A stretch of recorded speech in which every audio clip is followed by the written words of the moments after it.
Oke, semangat pagi Sobat Improvement semuanya. Selamat datang di PKM Konsultan Webinar Series. Seri webinar ini adalah rangkaian yang akan kami laksanakan di bulan Juni ini.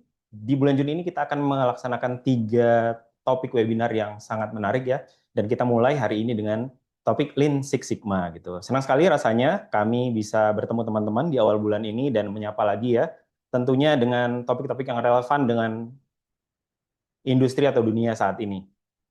Baik, Sobat Improvement sekalian, kalau kita perhatikan ya, kondisi ekonomi kita saat ini gitu ya, situasinya benar-benar sedang menguji ketahanan mental kita semua ya.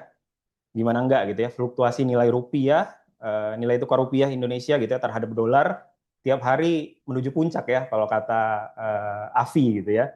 Ini data per kemarin gitu ya, rupiah kita menyentuh 18.000, lebih dari 18.000, kemudian IHSG kita juga turun gitu ya, sehingga berdampak pada dinamika di masyarakat kita ya tentunya ya, di daya beli masyarakat, kemudian juga berimbas pada industri untuk kita sendiri juga, raw material kita semakin sulit ya untuk dijangkau harganya. Nah, untuk kita yang bergerak di industri manufaktur maupun logistik dan shipping, dampaknya memang sangat terasa ya teman-teman, dan cukup brutal kalau saya bisa bilang gitu. Customer kita terus menekan harga supaya harganya kompetitif, sementara di sisi lain biaya operasional kita nggak bisa kita tekan untuk turun ya gitu. Mulai dari BBM yang meningkat harganya, kemudian maintenance armada yang harus terus tetap ada, kemudian port charges yang terus meroket gitu ya. Jadi akhirnya adalah margin kita seolah-olah dijepit sana sini tergerus terus tiap waktu gitu ya teman-teman. Nah pertanyaannya, di tengah gejolak makroekonomi yang di luar kendali kita ini ya, apa yang bisa kita lakukan gitu? Apakah kita hanya berpasrah aja sama kondisi atau nunggu keajaiban gitu ya, yang kemungkinan mustahil ya, tiba-tiba ekonomi kita berubah positif gitu. Nah sebelum lanjut saya mau cek ombak sedikit nih teman-teman. Next, dengan kondisi ekonomi seperti ini ya, perekonomian dalam negeri, kemudian tensi global dan kenaikan harga BBM. Nah, coba nih teman-teman ya, drop emoji yang paling mewakili perasaan teman-teman gitu. Saya pengen lihat nih. Kalau saya sih representasinya adalah muka orang lagi apa ya, kaget atau serem gitu yang ngelihat ke depan mau kayak gimana ini kita gitu. Coba teman-teman drop reaction di kolom Zoom-nya. Saya mau lihat. Ada yang ketawa, ngasih jempol, bingung ya menghadapi kondisi ini. Ada yang ketawa, ada yang celebrating, mungkin karena ini ya, nabung dolar ya selama ini ya. Lihat dolarnya naik senang gitu. Oke ya, kita juga paham ya, berarti kondisi kebatinan teman-teman memang mix ya. Ada yang senang, ada yang sedih, ada yang bingung ya, mau ngapain nih. Oke, Sobat Improvement, sebelumnya kita lanjut, saya mau memperkenalkan diri saya. Nama saya Arif Hanifan, dan selama 1,5 jam ke depan, kita akan menyingkirkan sejenak teori-teori ya, yang rumit dan fokus pada pembahasan Lean Six Sigma. Saya paham mungkin Lean Six Sigma itu akan ngomongin banyak data, ngomongin teori, ngomongin rumus gitu ya. Tapi kita mau bahas case study yang real gitu ya, yang pernah kami lakukan dan juga industri yang pernah kami bantu. Nah, bagaimana Lean Six Sigma bisa membantu menavigasi bisnis untuk melihat potensi dan opportunity. Dua hal itu kuncinya ya. Dan untuk mengimprove proses bisnis kita gitu. Nah, sesuai dengan isunya, topik webinar kita sore ini adalah Lean Six Sigma in Logistics and Shipping Industry, Exploring Opportunities and Operational Improvement. Nah, kita nanti sampai jam 15.30 akan bersama-sama yang ngebahas ini, teman-teman. Itu. Siang ini gimana? Sudah siap semua ya? Sudah makan, sudah sholat Jumat, dan tentunya saya sore hari ini atau siang hari ini nggak sendirian. Saya ditemani oleh Mbak Dita, gitu ya. Beliau adalah senior konsultan di PKM Konsultan. Nah, cuma pertanyaannya nih teman-teman, kenapa sih Lean Six Sigma gitu ya? Kenapa kita angkat topik ini gitu? Mungkin karena pembicaranya juga fokusnya ke Lean Six Sigma gitu ya. Tapi kita ngelihat adalah, saya yakin semua peserta webinar di sini yang join hari ini adalah para leader yang nggak pengen nih kita berpangku tangan, berserah diri sama keadaan gitu ya. Kita pengen coba mengendalikan nih kapal kita untuk keluar dari kondisi yang serba tidak menentu ini gitu ya. Dan kita pengen paham apa yang bisa kita kerjakan gitu. Nah, mudah-mudahan sharing kita siang hari ini bisa membantu teman-teman untuk mendavigasi di tengah badai yang tengah berlangsung ini. Gitu. Nah, kami juga melihat ya Six Sigma mengambil peran khusus gitu ya, bukan sekedar ya tagline aja, buzzword gitu ya, tapi menjadi tools buat teman-teman nanti bisa survival ya, punya tools untuk memangkas waste gitu ya, menekan variasi proses dan juga at the end of the day adalah cost saving ya di kondisi ekonomi seperti ini. Nah, Mbak Dita sendiri adalah senior konsultan kami. Hai Mbak Dita, apa kabarnya? Sudah hadir di tengah-tengah kita. Halo Mas Arief, Ya, kabar baik tampak ya? segar banget ya hari ini. Iya dong, Gimana kan mau kabarnya Mbak? webinar ya. Iya, oke. Sehat-sehat Mas Arief. Sehat ya. Ya, ini udah banyak nih teman-teman yang join. Mudah-mudahan kita bisa sharing, dapat insight banyak ya hari ini. Dan teman-teman juga kita harapkan untuk bisa bertanya, kemudian diskusi gitu ya, sharing apa yang terjadi di industrinya masing-masing seperti itu. Nah, teman-teman nanti kalau ada yang ingin bertanya atau diskusi, kita akan ada sesi interaktif setelah Mbak Dita presentasi. Kemudian juga jika teman-teman nanti, oh saya nggak mau buka mic deh, mau nanya lewat chat, dipersilahkan juga. Jangan lupa tulis nama, nama kan udah ada ya. Silakan tulis nama perusahaannya ya teman-teman, dari perusahaan apa gitu. Nanti kita akan bacakan saat waktunya sudah tiba, oke? Ya, baik. Nah, untuk teman-teman yang mungkin baru kali ini mengikuti sharingnya PKM Konsultan gitu ya. Nah, ini adalah rundown kita pada sore hari ini. Nanti akan ada sharing session, Q&A, dan juga closing. Kami mau memperkenalkan PKM Konsultan terlebih dahulu ya. PKM Konsultan adalah lembaga atau perusahaan yang bergerak di bidang jasa konsultasi, pelatihan dan riset dengan spesialisasi di bidang productivity and quality dan pengembangan sumber daya manusia di Indonesia. Kami sudah tahun ini ke hampir menuju 40 tahun ya kita ya. Hampir kepala 4. Tahun ini menuju ke 39 teman-teman. Dan kami punya, boleh di next Mas Noval, 3 layanan utama yaitu next, public training, in-house training, kemudian juga consulting. Nah, teman-teman, kami juga next merupakan official berafiliasi ya secara official dengan International Quality Federation yang merupakan lembaga dari USA gitu ya, dan kami berkoordinasi dengan mereka untuk menyediakan sertifikasi internasional di bidang Lean Six Sigma gitu ya, mulai dari yellow belt hingga black belt. Gitu. Nah, teman-teman mungkin beberapa juga saya lihat ya di daftar hadir sudah pernah ikut training kita maupun sertifikasinya. Thank you so much teman-teman yang sudah support PKM selama ini. Gitu. Nanti yang pengen info lebih lengkapnya ada di belakang ya, teman-teman. Oke, kemudian juga kami punya kabar menarik nih buat teman-teman yang sudah menyempatkan hadir di siang hari ini. Sebelum kita mendengar Mbak Dita sharing gitu ya, teman-teman kita punya promo spesial untuk teman-teman yang ingin mengasah kemampuan atau mengambil sertifikasi atau training ya. Ini training Lean Six Sigma bersama PKM Konsultan, kami memberikan diskon 10% ya. 10% ini berlaku nanti sampai akhir tahun gitu ya. Jadi teman-teman tinggal info aja ke tim sales kami, saya habis ikut webinarnya PKM nih, saya mau dapat diskon 10%-nya gitu ya. Jadi boleh di screenshot halaman ini, nanti bilang ke tim sales kami saya dapat 10% nih dari Arif gitu ya. Boleh diinfo aja teman-teman. Jadi diskonnya berlaku sampai akhir tahun nanti 10%. Nah, selain itu juga relevan gitu ya topiknya dengan Lean Six Sigma gitu. Kami punya topik training baru yang berjudul Cost of Quality gitu ya. Nanti di training ini kita akan membahas gimana sih kita menjaga kualitas sejak pertama kali gitu ya. Karena sadar atau nggak sadar nih ya, kalau kita menjalankan bisnis gitu ya, nggak mementingkan kualitas dari sejak awal gitu ya, kadang banyak sekali hal-hal yang bocor yang diwajarkan, padahal banyak sekali keuntungan yang bisa kita kais-kais tuh sebenarnya. Akhirnya karena kita nggak aware sama quality, kita harusnya untungnya lebih besar, malah lebih sedikit untungnya gitu. Dan trainingnya akan dipandu oleh konsultan kami juga, Pak Wahyu Rahtomo, dan khusus teman-teman yang ikut webinar hari ini akan dapat diskon 10% juga untuk topik cost of quality di bulan Juni ini nanti, tanggal 30 trainingnya. Nah, kemudian ini juga ada beberapa topik training ya teman-teman yang bisa diikuti di bulan Juni ini. Ada banyak sekali topiknya, teman-teman bisa screenshot atau visit website kami di pkm.co.id. Gitu. Oke, teman-teman, saya udah kebanyakan yeping ya. Mbak Dita juga udah nggak sabar untuk sharing. Untuk itu, kepada Mbak Dita, selaku senior konsultan kami persilakan. Tapi sebelumnya, teman-teman mohon mute mikrofonnya. Kemudian nanti kalau ingin bertanya, jangan lupa sematkan nama perusahaan ya. Boleh? Itu saja teman-teman. Mbak Dita, waktunya kami persilakan. Silakan. Oke, terima kasih Mas Arief. Semangat pagi rekan-rekan semuanya. Terima kasih ya sebelumnya sudah meluangkan waktu nih di weekend ya, hampir menjelang weekend ya, nih ya. di hari Jumat siang ini mudah-mudahan bisa menambah wawasan nih buat rekan-rekan yang sudah meluangkan waktunya ya di siang menjelang sore ya, rekan-rekan ya.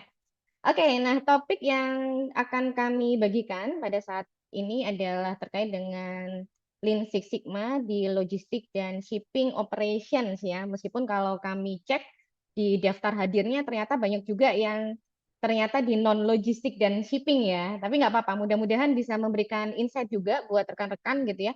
Sehingga nanti apa yang bisa dilakukan di logistik ataupun shipping yang sudah kami lakukan mungkin bisa diadaptasi nantinya ya di area pekerjaan dari rekan-rekan semua. Nah, kami coba untuk men-sharingkan ya kira-kira opportunity apa sih yang mungkin kita bisa explore ya rekan-rekan ya, apalagi kondisi dunia saat ini sudah cukup ya challenging gitu ya, apalagi di dunia logistik dan shipping ya. Atau bagi rekan-rekan yang mungkin di industri lain, tetapi di divisinya ataupun departemennya juga beririsan tentunya dengan logistik ataupun shipping. Ya, mudah-mudahan nanti kita bisa mengeksplor opportunity-opportunity yang ada ya. Dan juga harapan kami adalah tetap melakukan yang namanya improvement ya rekan-rekan ya, sekecil apapun di dalam organisasi kita.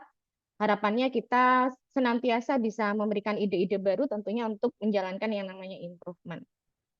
Oke, nah kalau boleh memperkenalkan diri ya, tadi Mas Arief sudah sekilas mengenalkan mengenai saya ya.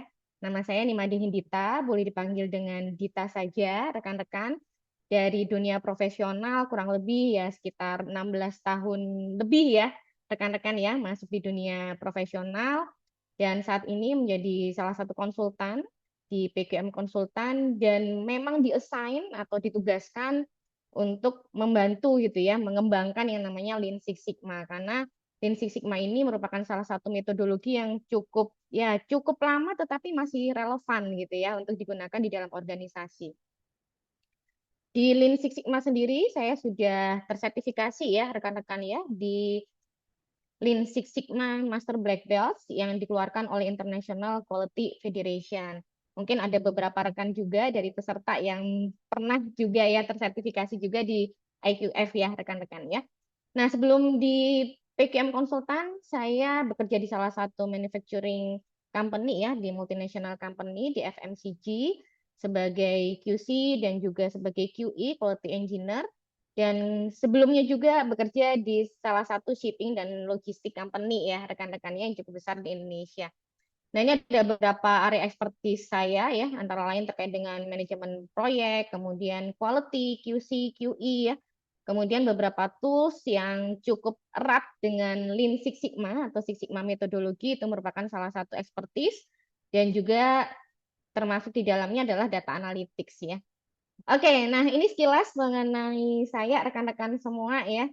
Dan kita akan masuk nih ke materi sharingnya sendiri. Kalau kita bicara dan melihat dari industri logistik dan shipping, mungkin dari beberapa rekan ada yang sudah familiar ya, atau mungkin yang memang sehari-hari saya mengerjakan di industri ini, atau ada yang beririsan mungkin, atau mungkin baru pertama kali mungkin ya untuk mendengar ataupun ya mungkin melihat ingin melihat gitu ya, ingin melihat lebih dekat mengenai apa sih yang dilakukan sebenarnya di industri logistik dan juga shipping ya.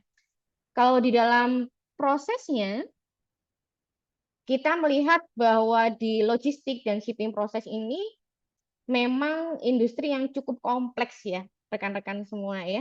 Jadi mulai dari di dalam proses awalnya ya, ketika mendapatkan booking ataupun order dari customer, kemudian setelah ada booking, order, kemudian menyiapkan tentunya kontainernya gitu ya, perlu untuk mengambil kontainer di area deponya, lalu ada proses untuk istilahnya adalah pemuatan gitu ya, pemuatan dari barang-barangnya, kemudian transportasi ke pelabuhan ya. Lalu di pelabuhan sendiri ada beberapa aktivitas penting juga yang dilakukan antara lain ya proses loading gitu ya, loading ke dalam kapal, kemudian di kapal sendiri nanti ada proses untuk pengecekannya gitu ya rekan-rekan dan kemudian pelayaran membawa barangnya dari satu titik ke titik yang lain hingga sampai ke pelabuhan tujuan. Lalu di pelabuhan tujuan kita harus unloading gitu ya, unloading dari barang-barangnya sendiri ya, dari kontainer-kontainernya, dan kemudian kadang ada yang harus disimpan dulu di depo ya, tapi ada juga yang sifatnya langsung di delivery ke customer sampai ke depan pintu dari customer kita. Nah, ini adalah kurang lebih gambaran besar dari industri logistik dan juga shipping gitu ya, rekan-rekan. Nah, di dalamnya kalau kita lihat apa saja sih challenge ataupun tantangan yang ada di masing-masing proses besaran ini. Kalau diawali gitu ya dengan di booking dan order, biasanya ada beberapa challenge gitu yang dihadapi ya. Antara lain dari customer kita kadangkala permintaan itu berubah-ubah ya, baik itu dari jadwalnya gitu ya. Wah, ini nggak bisa nih, nggak cukup kalau kita harus ngejar kapal yang ini nih gitu ya. Jadi kita pindah ke kapal yang berikutnya. Nah, itu mungkin saja terjadi. Kemudian dari sisi jumlah ya, itu juga kadang berubah-ubah ya, rekan-rekan ya.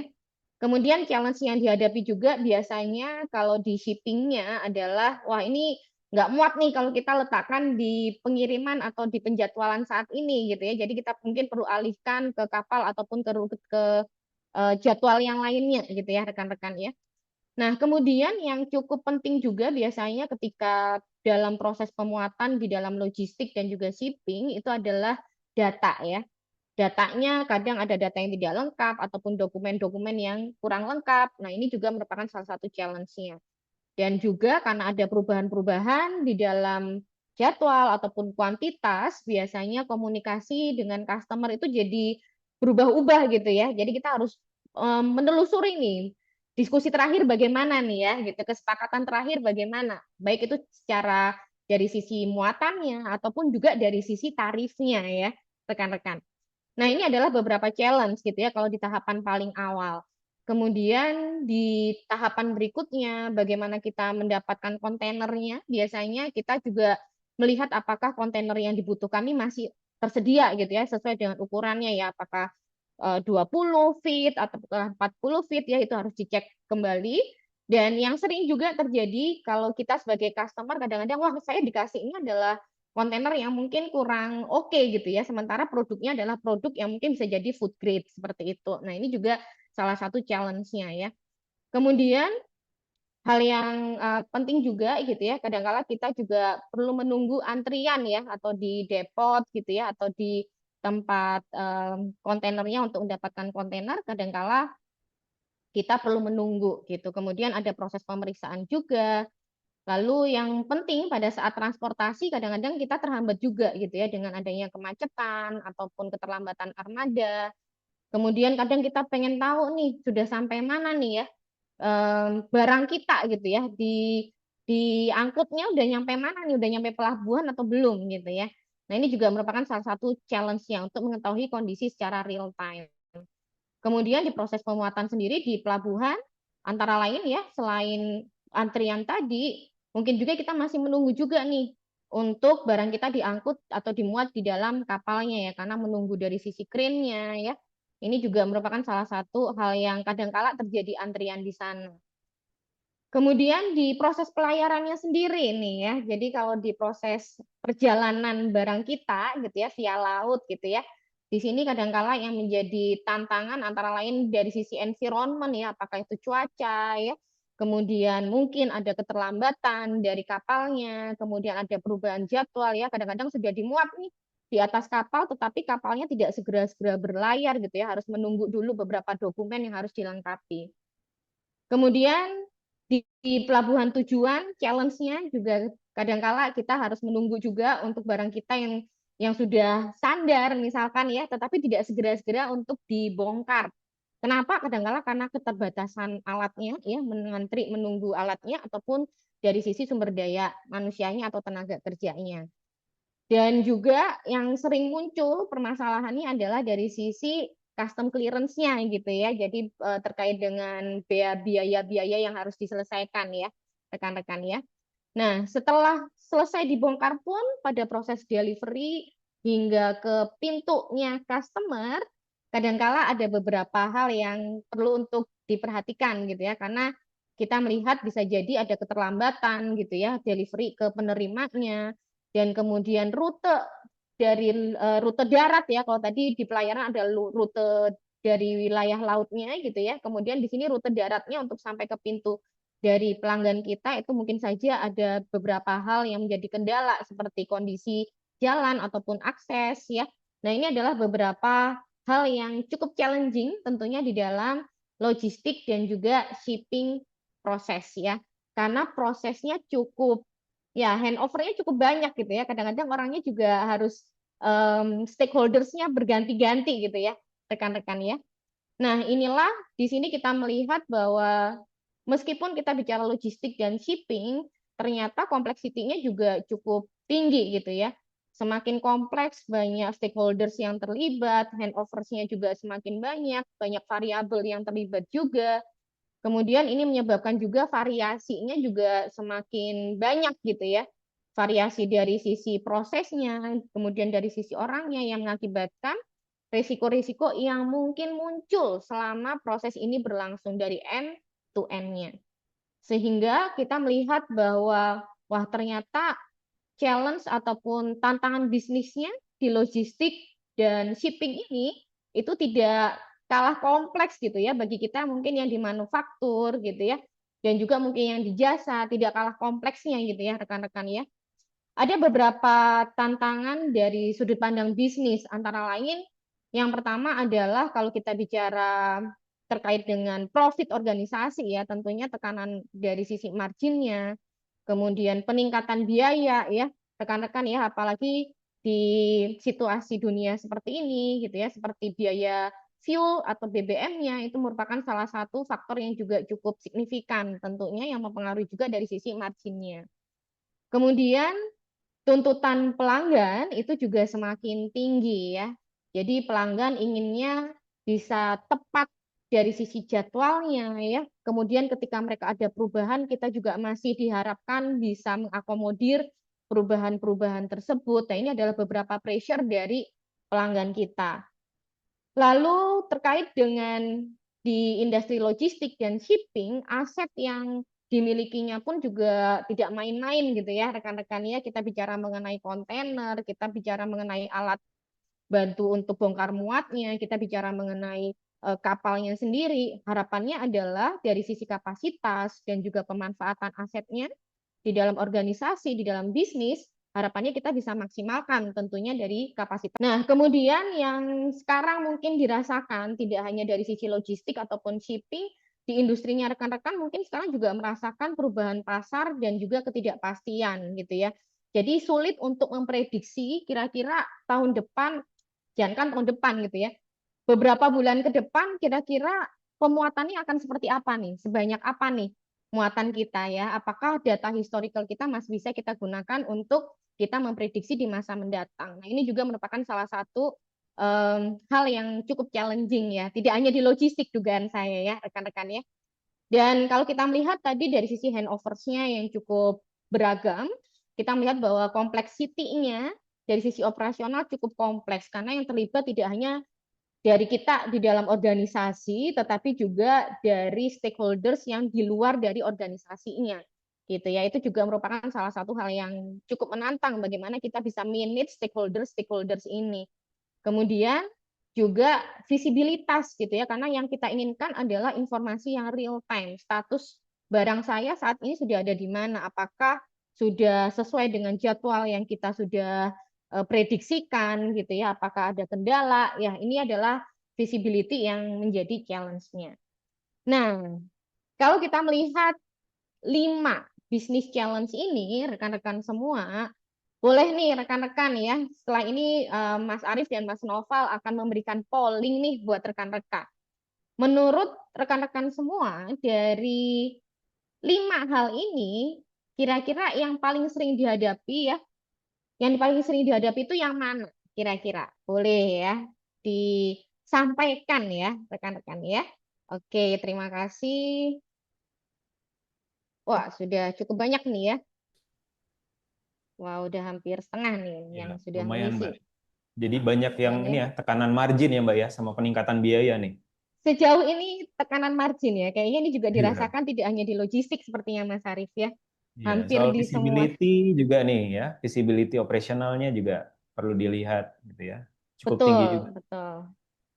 Yang paling rendah soal kapasitas dan pemanfaatan aset. Nanti kita akan share ya Mbak ya. Coba kita Boleh, tampilin boleh, hasil boleh. screenshot resultnya. Boleh teman-teman yang lain ditunggu, baru setengah yang isi, baru 60%. Oke, masih bergerak Mas Arif, kira-kira? Masih lanjut, masih mikir-mikir nih kayaknya. Saya yang mana yang paling ini? Kayaknya semuanya gitu Mbak. Iya, betul. Kayaknya porsinya hampir mirip-mirip Iya. nih ya. Mm-mm. Ya, masih bergerak sepertinya Mas Arif. Oh, ini sepertinya yang pertama sudah melejit ya. Iya, betul. Oke. Boleh ditampilkan Mas Noval resultnya? Silakan Mbak.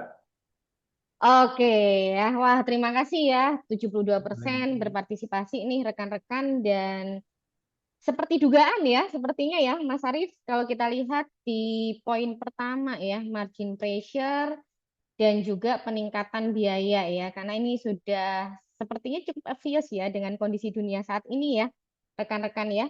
Meskipun kita melihat di aspek lain seperti market volatility, uncertainty gitu ya, kemudian operational complexity, ini juga merupakan dua hal yang cukup challenging gitu ya saat ini ya, rekan-rekan ya. Nah, biasanya dari operational complexity dan juga market volatility ini akhirnya juga berdampak terhadap margin pressure-nya ya.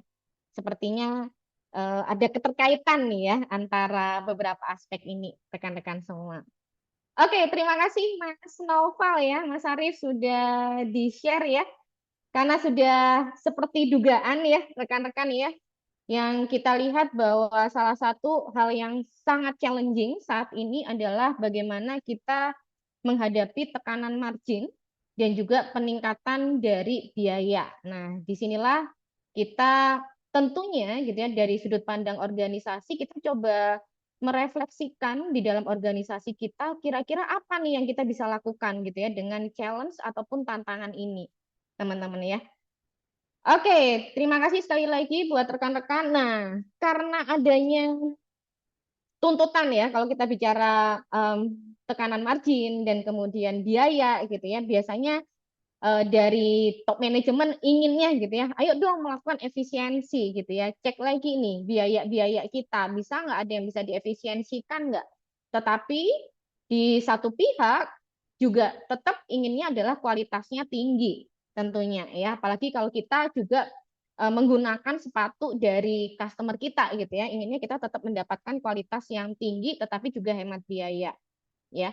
Dan kemudian harapannya adalah karena market kita volatility-nya tidak pasti gitu ya seperti yang teman-teman tadi sampaikan, salah satunya adalah bagaimana kita bisa mengambil hati dari pelanggan kita gitu ya sehingga mereka bisa tetap loyal tentunya dengan produk ataupun layanan kita. Nah, dengan challenge seperti ini, tentunya kita perlu memikirkan bagaimana sistem improvement itu atau sistem yang kita develop tentunya untuk melakukan perbaikan ya. Tidak hanya perbaikan, justru mungkin lebih beyond perbaikan gitu ya, rekan-rekan ya. Antara lain mungkin rekan-rekan sudah sering mendengar mengenai Kaizen ya atau perubahan secara terus-menerus dengan lebih baik. Kemudian pernah mendengar istilah Lean ya, coba untuk ini pas banget nih kalau kita bicara efisiensi gitu ya. Kita coba untuk membedah kira-kira yang tidak value add atau yang tidak memberikan nilai tambah bagi organisasi dan juga bagi pelanggan kita itu apa saja ya. Kemudian mungkin rekan-rekan sudah banyak juga yang sudah menerapkan yang namanya BDCA. Ini ya salah satu tools yang sangat-sangat populer ya, sangat-sangat praktikal juga untuk dilakukan ya BDCA. Dan salah satu lagi yang mungkin sudah digunakan ya oleh rekan-rekan semua yaitu Jemaik ya. Ini adalah salah satu metodologi di dalam Six Sigma rekan-rekan semua ya yang di dalam proses kita untuk melakukan namanya efisiensi, quality dan juga fokus pada pelanggan sebenarnya tiga ini memang jadi fokus di Lean dan juga Six Sigma ya.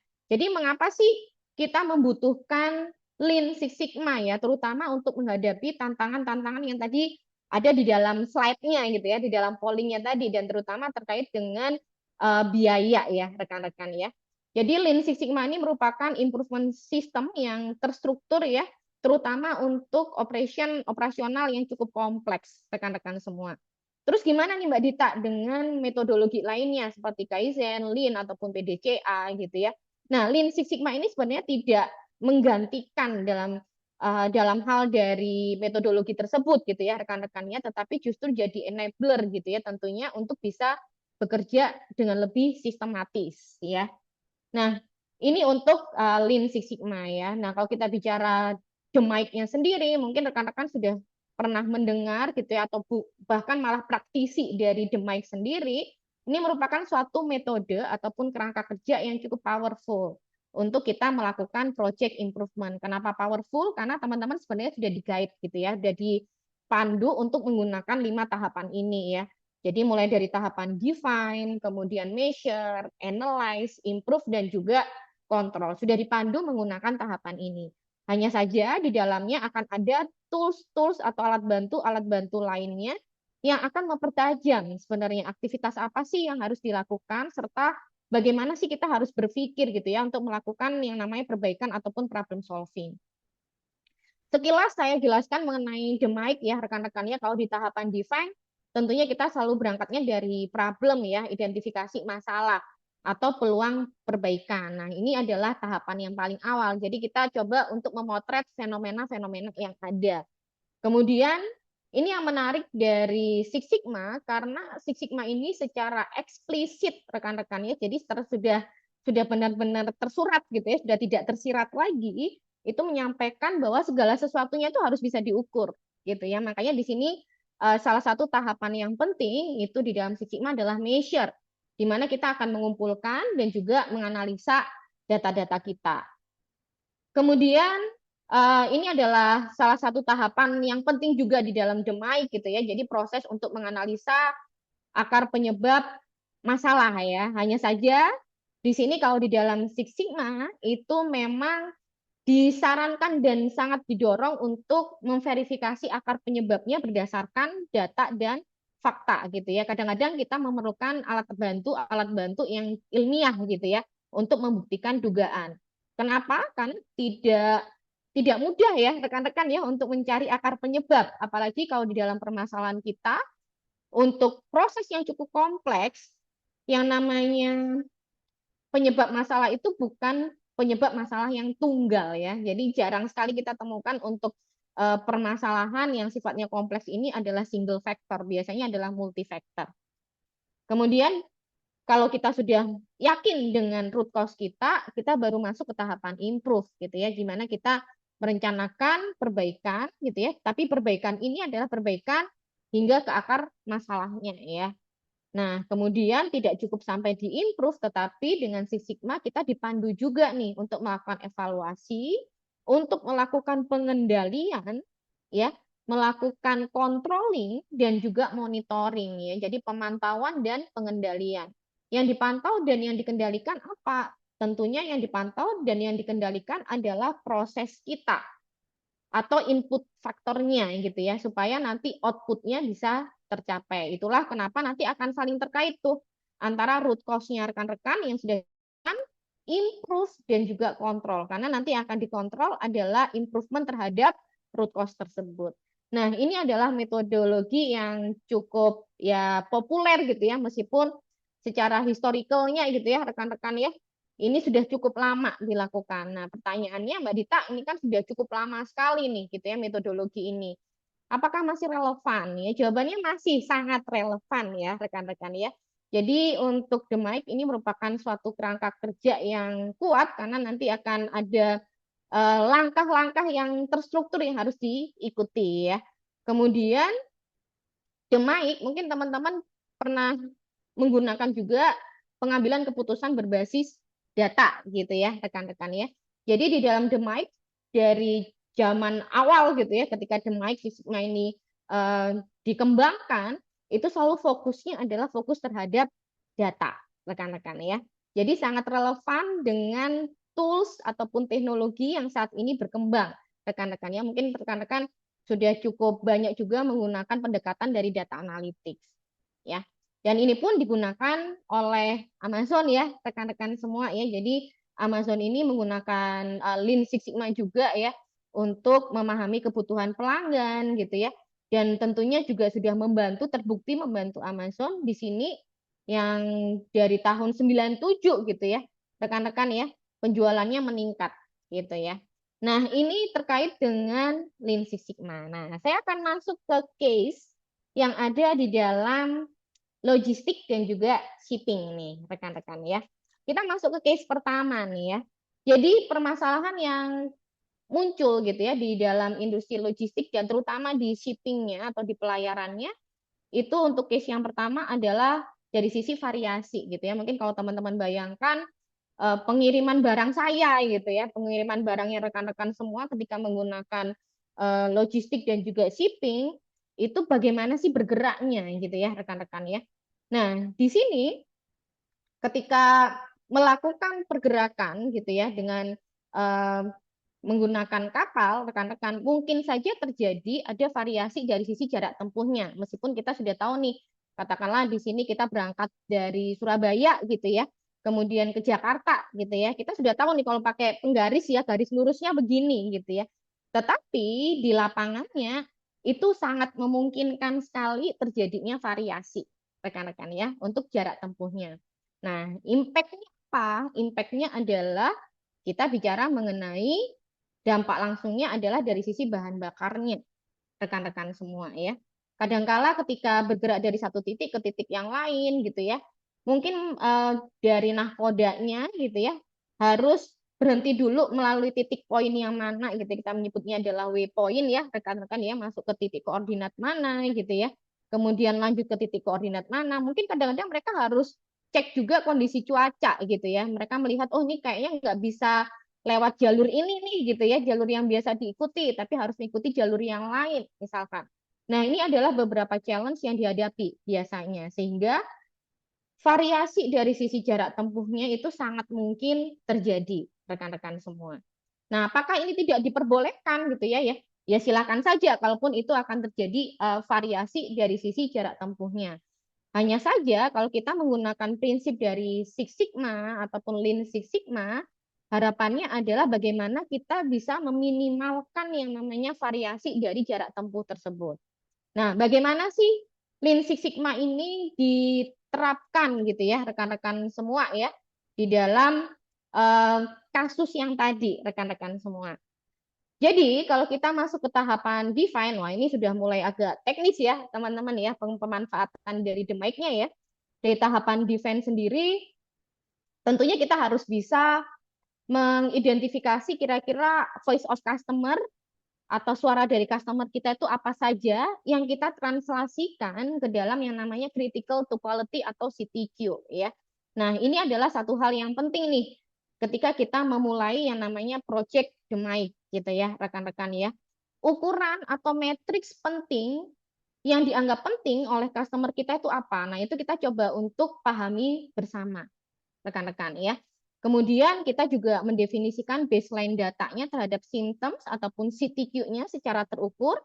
Dan salah satu hal yang cukup penting mungkin bagi praktisi Lean Six Sigma ya, wajib ada yang namanya project charter ya. Jadi ini tidak boleh di-skip sama sekali gitu ya. Jadi kejelasan dari awal ketika kita mau menjalankan project Six Sigma itu adalah kita menuangkan ke dalam project charter dan tentunya perlu disetujui oleh project sponsor kita.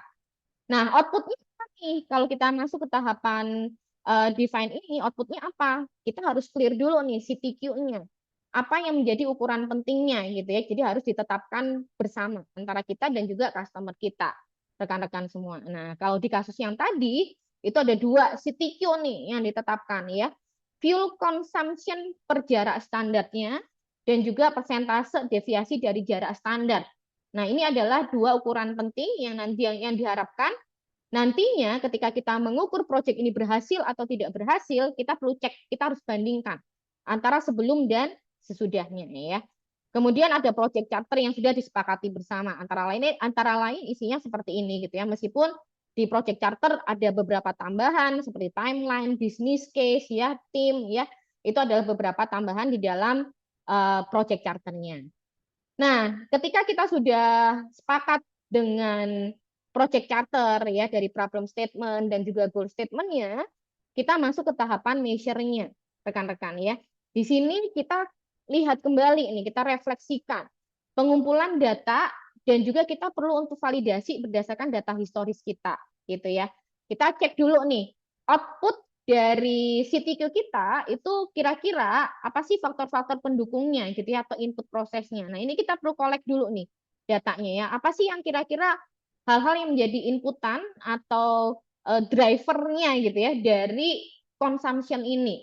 Apakah itu mungkin dari sisi ukuran kapalnya bisa jadi ya atau dari rutenya gitu ya. Kalau dari semua rute yang kita jalani gitu ya dari satu titik ke titik yang lain, rute mana nih yang sekiranya fuel consumption-nya ini memiliki deviasi paling besar.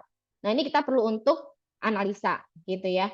Kemudian kita juga bisa membandingkan karena kita bicara variasi dari penggunaan fuel dan juga variasi dari jarak yang ditempuh atau rutenya, kita bisa mengukurnya gitu ya dengan menggunakan proses capability membandingkan dengan customer requirement-nya.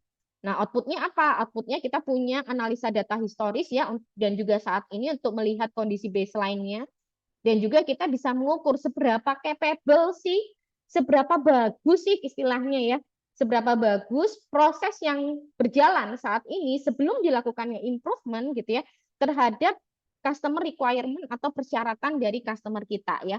Apakah itu customer internal ataupun customer eksternal kita. Nah, ketika kita sudah mendapatkan pengukuran-pengukuran ini, dan di sini kita bisa mengerucutkan juga rekan-rekan ya prioritas rute mana yang kita lihat mungkin deviasinya paling besar bisa jadi gitu ya. Nah, kita masuk ke tahapan analisa.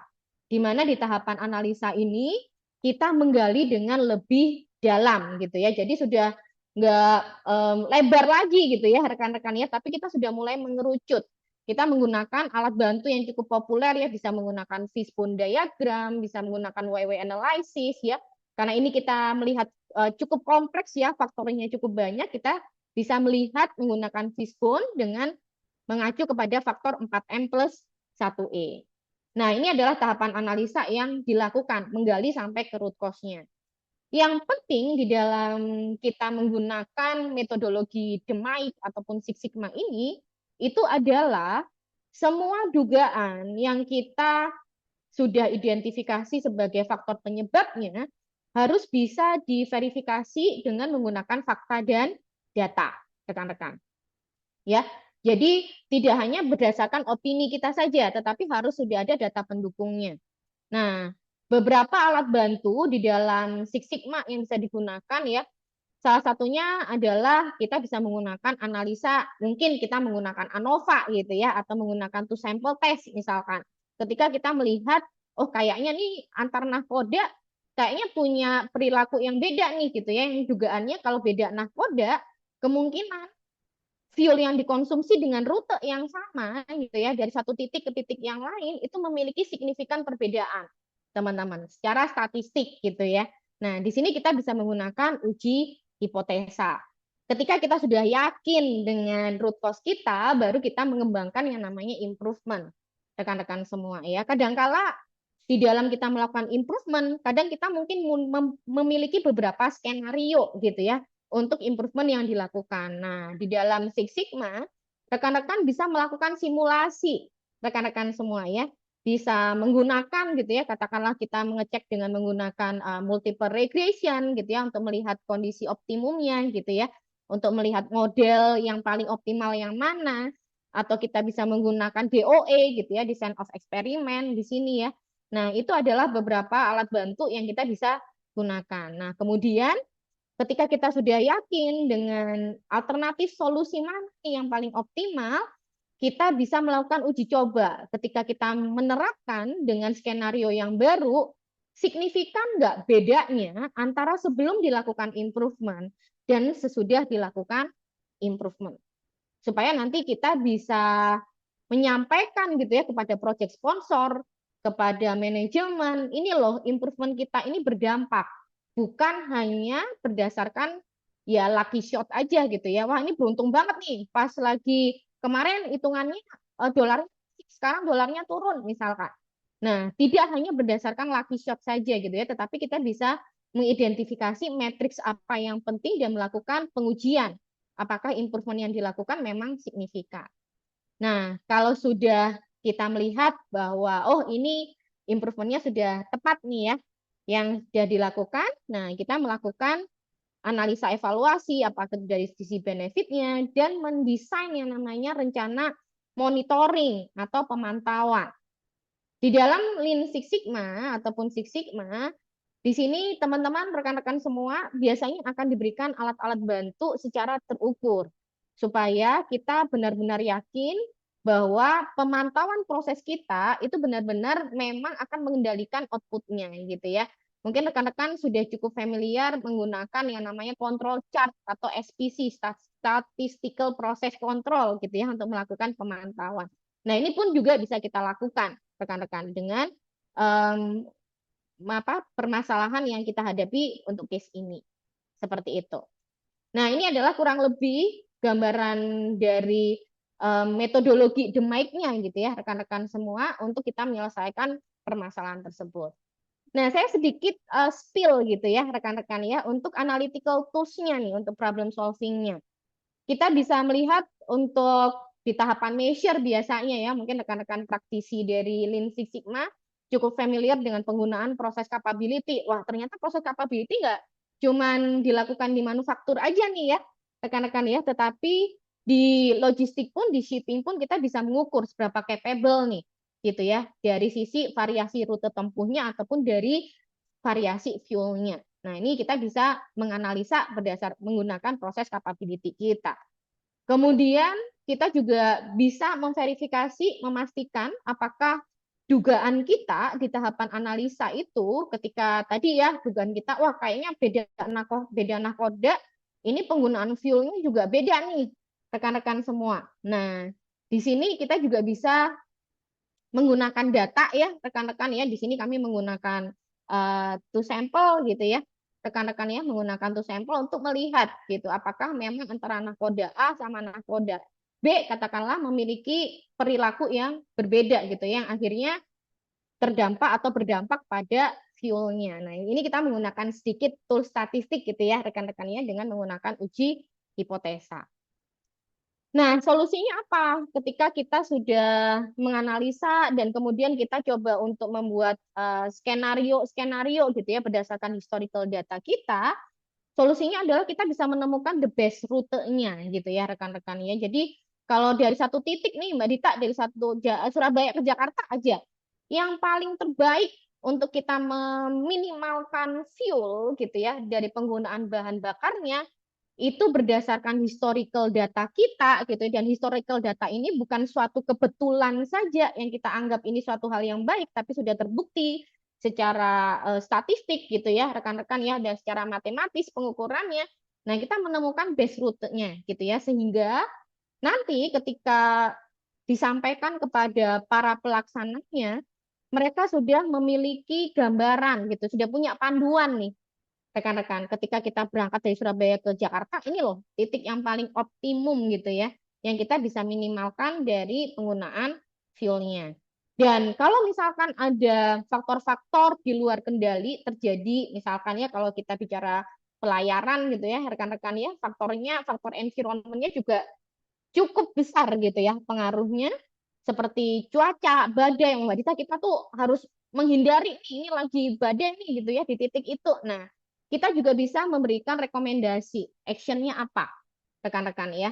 Apa yang harus dilakukan? Apakah mereka harus stay di titik yang mana gitu ya?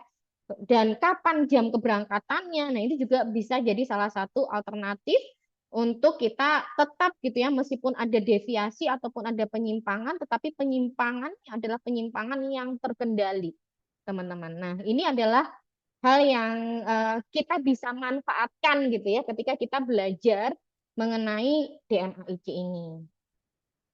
Nah, dari kasus tadi nih rekan-rekan semua ya eh, tentu yang diharapkan adalah hasil nyata gitu ya teman-teman ya. Di kasus tersebut salah satu yang cukup memberikan dampak gitu ya kalau kita bicara secara bisnis gitu ya.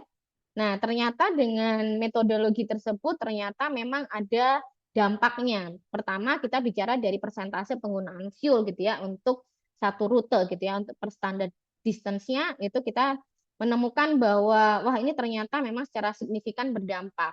Ketika kita bisa mereduksi penggunaan dari fuel-nya, tentu saja secara biaya gitu ya rekan-rekan ya, secara cost-nya gitu ya, efisiensi cost-nya itu kita bisa kalkulasi potensinya untuk kita bisa replikasikan cara yang sama terhadap rute-rute dari satu titik ke titik yang lainnya, rekan-rekan semua. Nah, ini adalah salah satu gitu ya kisah suksesnya gitu ya ketika kita menggunakan The Mic ini untuk menganalisa teman-teman ya. Oke, nah itu adalah case yang pertama ya. Mudah-mudahan masih ada waktu nih ya Mas Arief ya untuk kita diskusi case kedua nih ya Mas Arief ya. Oke, Ya, masih masih aman ada, ya Mas Mbak. Arief ya? Masih ada. Teman-teman Oke gimana? ya. Masih excited ya? Kayaknya nambah terus pesertanya nih. Oke ya, Masih mudah-mudahan excited. Oke, mudah-mudahan masih aman juga ya dari pesertanya ya. betul. Teman-teman kalau ada yang mau bertanya silahkan tuliskan di kolom chat ya. Atau kalau kepanjangan memang ini aja, raise hand aja. Nanti kita akan open mic-nya ya. Oke, boleh-boleh Mas Arief ya. Nanti boleh kalau misalkan teman-teman mau raise hand ya. Oke. Oke, terima kasih ya teman-teman untuk jempolnya ya rekan-rekan. Kemudian ini yang terkait mungkin eh, penagihan. Nah, ini kita bisa menggunakan sudut pandang kita sebagai customer nih, teman-teman ya. Mbak Dita, saya nggak di logistik nih, tapi saya sering nih ngirim barang dan kadang-kadang saya menerima invoice yang menurut saya itu kayaknya kurang tepat gitu ya penagihannya. Nah, ini pun juga dihadapi nih teman-temannya di logistik dan juga di shipping. Permasalahannya antara lain adalah invoice yang tidak tertagih nih, apalagi kalau kita bicara di logistik ya, mulai dari penerimaan barangnya ya, impact-nya apa nih gitu ya kalau invoice-nya sulit untuk ditagihkan atau ada dispute nih, bolak-balik tektokan gitu ya untuk menyamakan. Nah, dampaknya tentunya buat yang di finance gitu ya, terutama wah ini nggak sesuai nih proyeksinya, harusnya kita bisa masuk case flow eh, penagihannya gitu ya, uangnya bisa masuk nih bulan ini, tapi karena ada dispute, akhirnya perlu tektokan ya, perlu menyamakan ya, belum lagi energi yang dikeluarkan untuk negosiasi misalkan ya. Nah, ini adalah hal-hal yang mungkin tidak hanya secara finansial ya, tapi juga secara mental ya, teman-teman ya, secara emosi ya, teman-teman ya. Nah, ini merupakan salah satu hal yang juga menarik gitu ya. Nah, bagaimana sih kalau kita bicara mengenai dispute penagihan. Biasanya ya teman-teman ya kita akan gunakan juga nih dari sisi demic-nya sama gitu ya di tahapan defense kita tetap membicarakan mengenai CTQ-nya apa gitu ya. Tetapi untuk di case ini karena kita coba untuk menelusuri prosesnya, kita perlu alat bantu tambahan nih ya yang berbeda dengan case yang pertama tadi tuh. Yang case yang pertama gitu ya, tadi kita mungkin tanpa sipok itu masih oke, tapi di case kedua kayaknya kita perlu sipok deh gitu ya, kita perlu perlu sidepok nih untuk kita memetakan proses kita gitu dan melihat siapa saja yang terkait di dalamnya rekan-rekan ya, mulai dari proses penerimaan barang hingga loading barangnya gitu ya. Nah, kemudian sama kita menggunakan project charter gitu ya, teman-teman ya, untuk kita menyamakan pemahaman dengan para project sponsor dan masuk ke tahapan measure ya, rekan-rekan ya. Nah, di sini kita mungkin saja tidak perlu menggunakan tools yang cukup advance seperti tadi mengukur proses capability bisa jadi seperti itu, tapi cukup pakai Pareto deh Mbak Dita gitu ya untuk kita coba memprioritaskan nih gitu, kita kan udah tahu nih alasan pengembalian invoice-nya itu kenapa aja, nah kita coba untuk Pareto kan sehingga kita bisa fokus untuk melihat 80% nih gitu ya dari alasan tersebut yang berdampak signifikan. Kemudian masuk ke tahapan analisa sama ya, kita coba untuk menggali permasalahannya gitu ya dengan faktor 4M plus 1E gitu ya rekan-rekannya sampai ke root cause-nya bisa dipadukan dengan YW analysis seperti itu. Dan yang penting juga sekali lagi kalau kita bicara DMAIC, Six Sigma itu adalah kita harus memvalidasi semua opini, ya, dugaan kita, asumsi itu harus di buktikan dengan data dan fakta. Nah, kalau di sini karena ada dugaan nih ya, salah satunya ketika dari data-data, kemudian dari penggalian masalah, ini kayaknya ada permasalahan dari sisi pengukuran nih dari para telemen nih gitu ya, sehingga kadang dengan ukuran box yang sama, customernya bulan lalu saya kirim box ukuran segini, tarifnya segini. Kok bulan ini saya kirim box yang sama, tarifnya beda gitu ya. Syukur-syukur kalau tarifnya lebih rendah, tapi kalau ini lebih tinggi, itu yang berbahaya gitu ya, rekan-rekan ya. Nah, ini kita melihat bahwa mungkin ada dugaan dari sisi faktor pengukurannya. Mbak Dita, gimana sih caranya saya membuktikan bahwa ada masalah dari sisi pengukuran kita? Nah, di dalam Six Sigma, rekan-rekan tentunya pernah mendengar istilah yang namanya MSA, Measurement System Analysis gitu ya. Meskipun ini bukan hanya satu-satunya tools gitu teman-teman ya. Ada tools lain yang kita juga bisa gunakan gitu ya untuk membuktikan dugaan-dugaan tersebut. Nah, ini merupakan salah satu alat bantu juga yang bisa kita manfaatkan untuk membuktikan dugaan tadi gitu ya. Nah, setelah terbukti baru kita mengembangkan solusinya nih untuk menyelesaikan root cause-nya. Nah, sudah diberikan solusi improvementnya apa, kita bisa mengecek nih, kira-kira solusi saya ini beneran efektif nggak sih Mbak Dita gitu ya. Nah, boleh menggunakan metode yang sama nih, sama-sama menggunakan MSA gitu ya.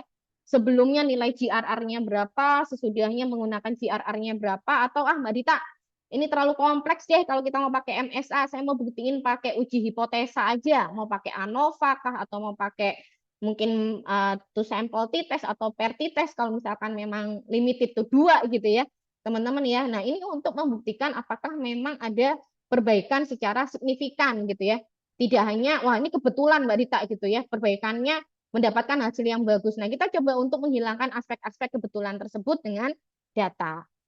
Nah, kemudian baru kita kembalikan lagi gitu ya, masuk lagi gitu ya ke kontrol rekan-rekan semua. Jadi kita tetapkan matriks apa yang perlu kita pantau di masa mendatang sehingga permasalahan yang sama tidak muncul kembali. Nah, kurang lebih prosesnya seperti itu gitu ya, teman-teman ya, untuk kita menjalankan yang namanya The Mic ini. Ini beberapa supporting tools nih untuk problem solving-nya mungkin teman-teman sudah cukup familiar ya, karena kalau kita bicara Cyprox sebenarnya tidak hanya digunakan di Lean Six Sigma, meskipun di Lean Six Sigma teman-teman pasti akan diajarkan mengenai Cyprox gitu ya. Ini juga bisa tools yang stand alone, bisa berdiri sendiri gitu ya. Nah, di sini kita coba memetakan proses secara high levelnya gitu, sehingga kita dan tim memperjelas batasan proses dari proyek kita itu dari mana sampai mana, serta titik-titik kritisnya di mana, gitu ya.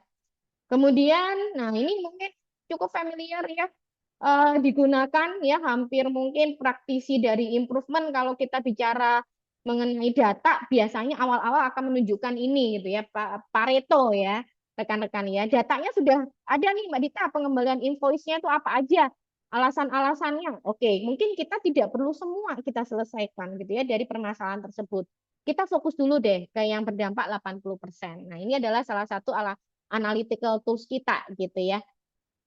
Kemudian nah ini adalah salah satu alat bantu juga yang teman-teman nanti juga akan diajarkan ketika teman-teman belajar mengenai Lean Six Sigma gitu ya. Mungkin para praktisi Lean Six Sigma juga sudah wah, Mbak Dita mah udah sehari-hari gitu ya saya ngerjain MSA gitu ya.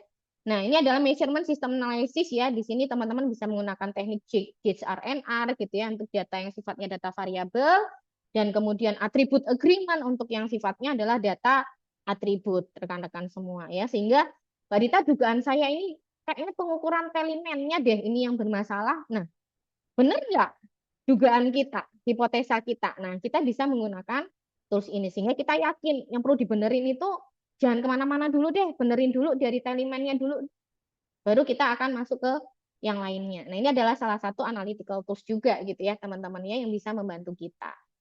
Nah, solusinya apa? Sesederhana ya, meskipun ini salah satu ya rekan-rekan ya, salah satu penyebab. Jadi bukan satu-satunya penyebab gitu ya.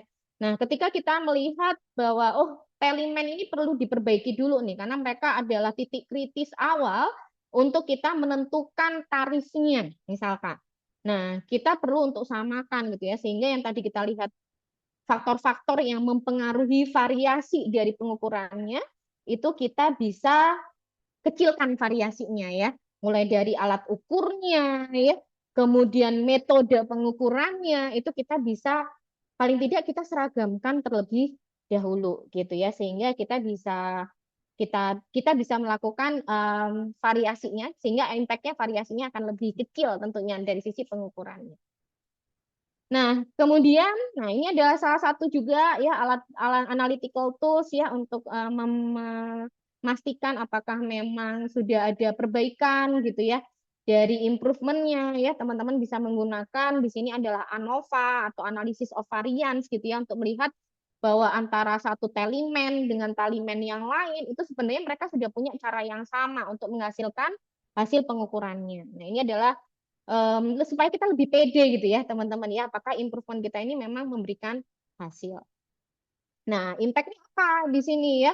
Kalau kita bicara mengenai dampak nyata, kalau kita bisa mengurangi dispute dari sisi penagihan kita, teman-teman, di sini ada yang namanya matrix day sales outstanding atau DSO gitu ya. Jadi ini adalah waktu yang dibutuhkan oleh perusahaan untuk menagih pembayarannya yang tadinya mungkin rata-ratanya cukup panjang dengan kita bisa meminimalkan dispute ya, kita bisa turun sekitar 19% ya. Kemudian di sini yang dirasakan juga cash flow-nya ya karena lebih cepat bisa mendapatkan gitu ya dari sisi cash flow-nya juga meningkat 100 jutaan gitu ya. Nah, ini adalah beberapa hasil yang didapatkan dari case tersebut. Mbak Dita tadi itu 2 case gitu ya. Apakah limited ke 2 kasus itu saja? Di logistik dan shipping company, teman-teman ya, di pengoperasiannya sendiri itu ada beberapa penerapan yang kita bisa gunakan untuk improvement di masa mendatang gitu ya. Antara lain kalau di proses kapalnya sendiri kita bisa mengidentifikasi ya waktu tunggu ketika kapalnya ini mulai apa namanya berlabuh gitu ya teman-teman ya, kemudian sandar itu waktu tunggunya berapa lama gitu ya, kemudian produktivitas kapalnya itu ketika bongkar muat itu seberapa efisien gitu ya dari sisi produktivitasnya gitu ya, seberapa tinggi produktivitasnya. Kemudian kita juga bisa melihat dari sisi inventory ya, kalau kita bicara logistik ya teman-teman ya, dari sisi akurasi dari logistiknya terkait dengan spare part-nya. Nah, ini juga menjadi salah satu improvement yang mungkin kita bisa identifikasi di area pekerjaan kita. Kemudian yang penting juga biasanya kalau di perusahaan-perusahaan yang memiliki aset-aset seperti ya kapal, kemudian alat bantu bongkar muatnya, reliability dan dari equipment-nya juga menjadi satu hal yang penting ya. Jadi bagaimana kita bisa meminimalkan yang namanya breakdown ya. Jadi mirip-mirip dengan yang ada di manufaktur gitu ya, teman-teman ya. Kemudian yang menarik juga terkait dengan, nah biasanya kalau di dalam logistik dan shipping, itu stakeholders-nya cukup banyak ya, rekan-rekan ya, handover dari satu stakeholders atau dari satu proses owner ke proses owner yang lainnya tuh cukup beragam, dan kadang-kadang kita memiliki beberapa vendor gitu ya. Nah ini kita juga perlu pastikan bagaimana kita memilih vendor yang memang vendornya ini dari sisi kualitasnya baik, tetapi juga dari sisi biayanya itu memberikan keuntungan. Nah, itu adalah salah satu hal yang kita bisa identifikasi gitu ya. Termasuk kalau kita coba bedah lagi, bagaimana kita pemberian tarif, kesepakatan tarif dengan vendor kita, katakanlah itu juga perlu untuk kita analisa. Kemudian hal yang penting juga di back office-nya gitu ya teman-teman ya, terkait dengan data, pengumpulan data, dan kemudian penggabungan atau integrasi dari datanya. Ini juga jadi salah satu hal yang kita bisa analisa dengan menggunakan Gemaic ini untuk kita lakukan improvement. Nah, lesson learning-nya apa nih ya rekan-rekan ya dari proyek-proyek yang berjalan di dalam logistik dan juga di shipping operation ini ya. Beberapa hal yang kami coba ekstrak gitu ya, kami coba ekstraksi dari pengalaman kami gitu ya rekan-rekan semua.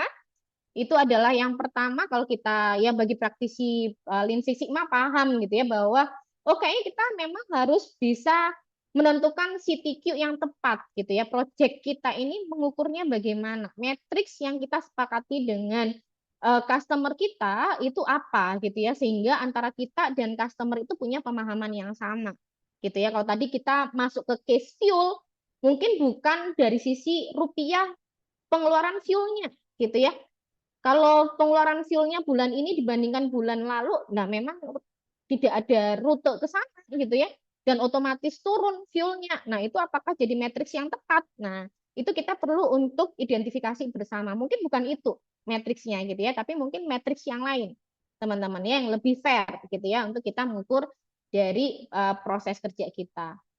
Kemudian pentingnya membreakdown informasi atau granularity dari data. Kadang-kadang kita melihat permasalahan itu dari symptoms ya, atau dari gejala itu kayaknya masalahnya cukup high level gitu ya. Katakanlah tadi isunya adalah Mbak Dita, masalah kita itu adalah planning margin kita nih gitu ya. Gross profit margin kita itu dari sisi planning dan juga realisasinya itu selalu ada deviasi, dan deviasinya itu selalu negatif. Nah, itu adalah salah satu hal yang kita perlu untuk breakdown bahkan ke level yang sangat detail, teman-teman ya. Komponen driver utama dari margin itu apa saja? Nah, itu kita perlu untuk breakdown dengan lebih mendalam sehingga nanti kita bisa mengidentifikasi gap-nya ada di mana. Terlalu besar granularity-nya akan sulit untuk kita melihat celah, untuk kita melihat improvement di sana, teman-teman ya. Kemudian yang penting juga adalah data driven validation. Nah, ini nih teman-teman ya, ini yang menjadi salah satu pilar utama di dalam Lean Six Sigma ya. Karena setiap kali kita masuk ke dalam tahapan analisa penyebab, selalu ada yang namanya verifikasi penyebab, teman-teman. Dan verifikasi penyebab ini harus kita bicaranya adalah ada nggak data yang membuktikan itu, gitu ya. Nah, itu adalah yang menjadi lesson learn juga gitu ya bagi kita. Dan yang tidak kalah penting ya rekan-rekan ya, membangun budaya bicara dengan data-data driven culture. Ini merupakan menurut saya ya dari pengalaman ya teman-teman ya, ketika menjalankan Lean Six Sigma gitu ya. Sebenarnya kalau kita melihat di dalam organisasi, gap yang terbesarnya adalah berbicara dengan data gitu ya, karena experience atau pengalaman ini adalah satu hal yang biasanya cukup berpengaruh dalam pengambilan keputusan. Apakah itu salah? Tidak gitu ya. Intuisi itu bagus, tetapi intuisi ini itu harus dibuktikan gitu ya, harus bisa diperkuat dengan data-data yang ada ya.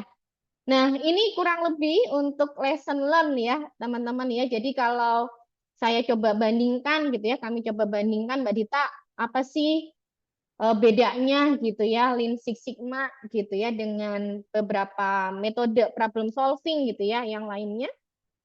Sebenarnya Lean Six Sigma ini kita melihatnya itu lebih dari kalau misalkan tadi masalah yang di case kedua lah teman-teman ya.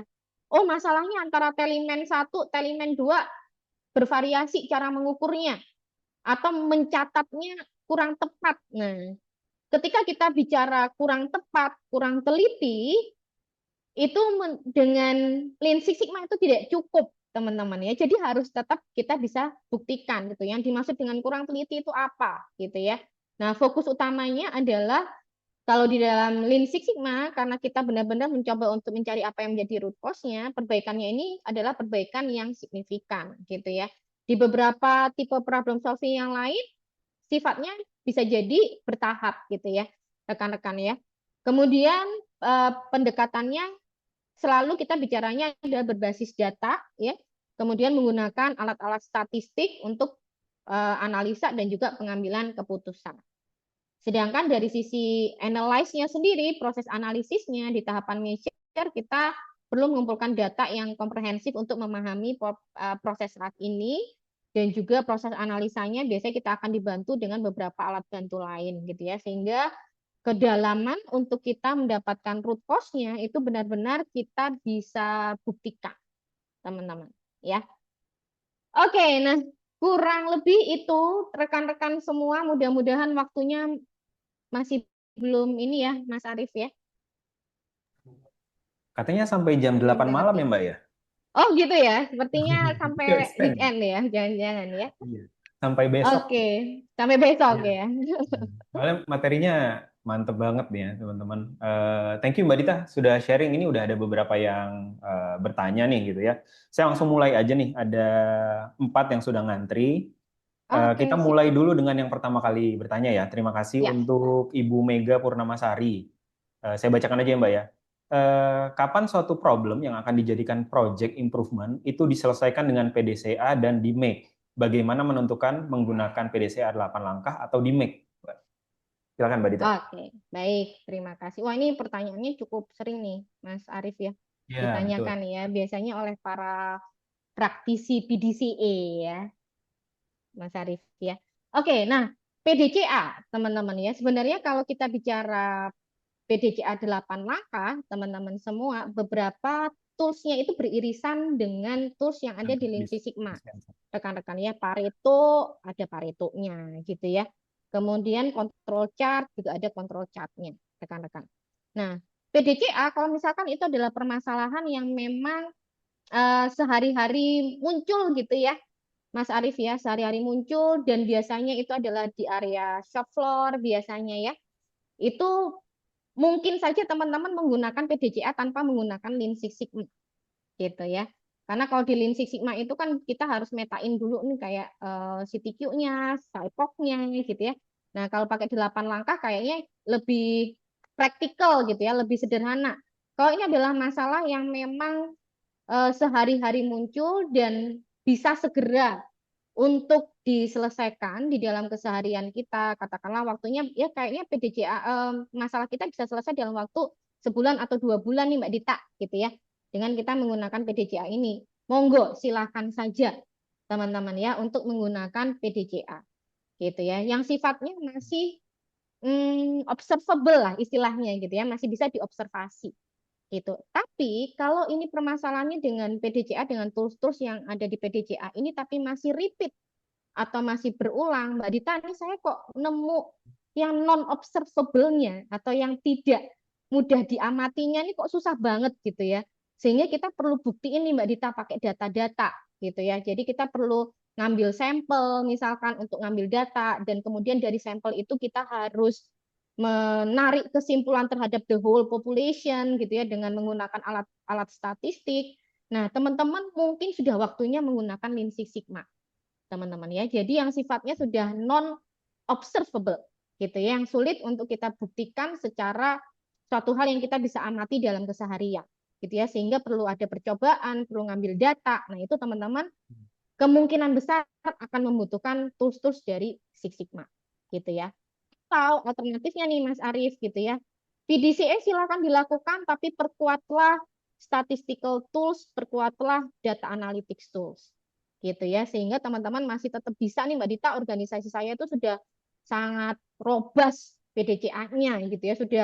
Sudah semua orang bahasanya adalah bahasa 8 langkah gitu ya.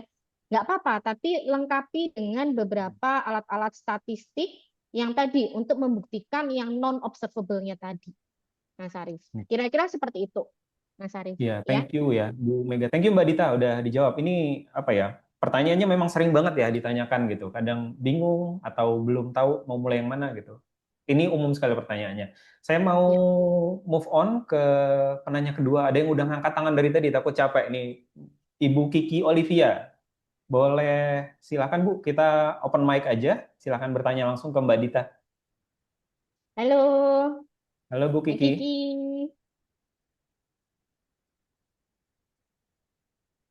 Bu Kiki apakah sudah ready? Halo, Atau Oke, pencet? silakan. Oke. Halo Mbak Kiki. ya kepencet deh. Sorry, Kayak sorry, kepencet. sorry. Oke, oke, baik, baik, baik. Baik, Mbak Kiki. Ada yang mau ditanyain nggak, Mbak Kiki? Sejauh ini aman, aman. Sejauh Aman ini ya. aman ya, Mbak Kiki ya. Terima Terima kasih kasih Mbak Kiki banyak. sudah kepencet ya. Iya, Thank you. maaf, maaf. Thank you. Sehat-sehat ya Mbak Iya, Kiki. makasih juga. Satu juga Mbak Dita. Oke, next kita move on ke Mas Vensa nih ya. Ada pertanyaan, dalam DMake, bagian analyze, bagian output gitu ya, sebaiknya kita analisa root cause terlebih dahulu, baru hipotesa, atau sebaliknya, hipotesa dulu, baru root cause, dan kenapa? Mbak Dita. Oke, baik ya. Hipotesa dulu baru root cause, apakah root cause dulu baru hipotesa ya? Wah ini kayak ayam mama telur ya, Mas Arif, Mas Arif ya. Oke, nah pada prakteknya ya Pak Rensa ya, betul ya? Pak Iya, betul, Rensa, Pak Rensa. pada prakteknya ketika kita menggunakan analisa akar penyebab masalah gitu ya, menggunakan WW analysis, sebenarnya di dalamnya kita sudah memasukkan hipotesa sebenarnya, Mas Rensa gitu ya, Pak Rensa.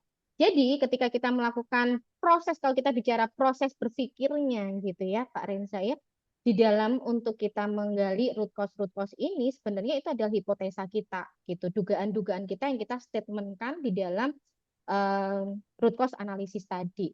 Apakah itu salah? Tidak gitu ya, karena kita sebenarnya kalau kita bicara dugaan itu kita berdasarkan data yang ada di kepala kita gitu ya, Pak Rensa ya. Nah, nggak apa-apa gitu ya. Jadi yang dilakukan adalah ketika kita sudah punya hipotesa, tulisin dulu deh hipotesanya. Jadi kalau menjawab apakah root cause dulu baru hipotesa atau root cause, pada prinsipnya adalah ketika kita menuliskan penyebab, di sana sebenarnya sudah ada hipotesa kita gitu ya. Nah, tinggal hipotesa itu yang kita perlu untuk validasi, yang kita perlu uji gitu ya hipotesanya. Sehingga ketika nanti kita menemukan root cause-nya itu benar memang root cause yang sudah berdasarkan dari data-data yang ada gitu. Jadi kita cukup confident menyampaikan bahwa ini adalah root cause gitu ya. Karena kenapa ini adalah root cause? Karena dugaan kita itu sudah bisa dibuktikan dengan fakta dan data gitu ya. Seperti itu Pak Rensa ya jawaban saya. Mudah-mudahan cukup memberikan informasi. Thank you Mbak Dita. Boleh kita next dulu kali ya. Oh ya teman-teman, sebagai informasi nih, PKM Konsultan juga tahun 2026 ini akan melaksanakan kembali Continuous Improvement Convention. Buat teman-teman yang baru tahu ya, PKM itu menyelenggarakan konvensi, ajang konvensi nasional, tingkat nasional ya. Dan kami menyelenggarakannya tahun ini di Bandung, di bulan Oktober nanti. Dan salah satu stream yang akan dilombakan di dalam sana adalah DMake ya. Relevan banget topiknya dengan topik yang kita sampaikan hari ini gitu ya. Selain DMake ada total tuh ada 7 stream teman-teman. Ada PDCA, kemudian ada TPM, Lean, 5S, kemudian ada suggestion system ya. Ada banyak nih teman-teman. Teman-teman bisa cari informasinya nanti di website kami di ciconvention.co.id gitu ya. Dan saat ini kami masih open untuk registration. Dan tahun ini, boleh di next, CI Convention gitu ya. Untuk stream DMake kita officially endorsed by IQF gitu ya. Jadi selain IQF mensupport kami dalam hal sertifikasi, mereka juga mengendorse stream DMake di CIC 2026. Jadi teman-teman kami tunggu ya, buat teman-teman yang sudah menjalankan project improvement, yang mau pamer, yang mau showcase success story-nya, kami tunggu di stream DMake CIC 2026 di Bandung nanti. Oke, next Mas Noval. Saya juga mau menginformasikan, next, teman-teman PKM Konsultan, kan tadi kita sudah info bahwa ada kerjasama dengan IQF gitu ya. Di PKM Konsultan sendiri punya 2 jenis sertifikasi untuk Lean Six Sigma teman-teman. Satu yang certified by IQF, dan juga certified by PKM Konsultan gitu ya. Nah, keduanya teman-teman bisa ambil di PKM Konsultan, nanti bisa menghubungi kami atau teman-teman salesnya PKM Konsultan gitu ya. Untuk yang IQF, bentuknya adalah ujiannya dalam bentuk computer based gitu ya. Nanti teman-teman akan disertified langsung oleh IQF dan juga akan mendapatkan sertifikasi global yang diakui seluruh dunia gitu. Nah, untuk yang bersama PKM pun teman-teman akan sedikit berbeda ya, karena akan ada project yang harus kita kerjakan bersama seperti itu teman-teman. Jadi nanti yang tertarik atau pengen mungkin dalam waktu dekat untuk mendapatkan sertifikasi Lean Six Sigma, boleh bergabung bersama kami. Dan juga kita punya community ya, jadi teman-teman yang udah ikut training Lean Six Sigma di PKM, nanti kita akan invite ke community-nya Lean Six Sigma kita untuk tanya-tanya gimana belajar examnya dan lain-lain gitu teman-teman. Oke, next. Udah ada antrian lagi ya, pertanyaan. Mungkin sebelumnya juga teman-teman selain itu program Lean Six Sigma kami bisa dilaksanakan dalam bentuk public training dan juga in-house ya. Dan kalau yang pengen in-house, pengen customize, nanti Mbak Dita ada satu pesan khusus nih di belakang. Tapi kita lanjut dulu ya, beberapa pertanyaan masih menunggu nih. Kita lanjut ke Ibu Dian Kristi Panggalis ya. Siang Coach, saat ini saya sedang melakukan project Lean untuk proses shipping. Setelah kami analisa menggunakan Pareto, ternyata waste time berada di waktu tunggu, sewaktu lift on container di depo, di mana proses itu memakan waktu cukup besar dari semua proses. Akan tetapi di luar kendali kami sebagai shipper. Nah, gimana cara untuk bisa mengurangi waktu tunggu tersebut? Saya menggunakan port dan depo Semarang. Silakan. Dari Budian Kristi dari Satu Bumi. Thank you Bu Dian pertanyaannya. Oke, baik. Wah, ini relevan banget sama topik kita ya, Mas Iya Arief banget. ya, dari Bu Dian ya. Ketika menggunakan Pareto, ternyata waktu tunggunya waktu lift on kontainer di depo. Oke, baik. Dan deponya dikendalikan oleh mungkin eksternal party ya, Bu Dian ya, yang mengendalikan ya. Nah, ini memang cukup, nah itu salah satu yang memang cukup challenging nih, Mas Arief ya, di dalam proses apa namanya di shipping gitu ya, karena stakeholders-nya cukup banyak seperti itu. Nah, hal ini menjadi salah satu yang kalau kita bicara root cause analysis gitu ya, kalau kita mau melakukan WW analysis itu adalah satu hal yang di luar kontrol. Salah satu yang bisa dilakukan adalah pertama memungkinkan nggak Budian gitu ya, ketika kita bicara lift on container di depo itu kita bisa detailkan lagi prosesnya gitu ya. Pertama adalah itu. Jadi tadi mungkin dari lesson learn kita tuh yang di slide salah satunya itu adalah bagaimana kita bisa membedah data bahkan sampai ke level yang paling kecil. Itu yang pertama, gitu ya. Nah, kemudian ketika kita sudah membedah datanya, apakah memang gitu ya dari sisi datanya itu semuanya semuanya adalah dari kontrol kita atau justru di luar kontrol kita, gitu ya. Jadi mungkin perlu untuk dibedah lagi tuh kemudian gitu ya proses live on-nya, proses-proses di dalamnya itu apakah ada aktivitas yang memang semuanya itu adalah aktivitas yang ada di luar kontrol kita atau dari eksternal party kita atau ternyata ada aktivitas-aktivitas yang masih bisa kita kontrol. Kalau misalkan memang masih ada aktivitas yang masih bisa kita kontrol, maka fokuslah kepada aktivitas tersebut. Begitu. Itu adalah salah satunya. Kalaupun memang Mbak Dita ini semuanya nih memang apa ya, semuanya dari eksternal party gitu ya. Nah, berarti saatnya untuk pindah ke faktor yang masih bisa kita kontrol. Kemudian ya, meskipun dampaknya memang tidak 80% gitu ya, tapi paling tidak efisiensinya bisa dilakukan. Gitu ya, daripada kita menunggu untuk pihak lain melakukan improvement itu untuk kita seperti itu. Itu sih Mas Arief ya untuk prakteknya ya, Mas Arief ya. Oh iya. Kemudian seperti itu, mudah-mudahan bisa menjawab ya. Oke. Mbak Dita, saya Iya. penasaran nih. Mungkin teman-teman juga perlu dapat informasi ya.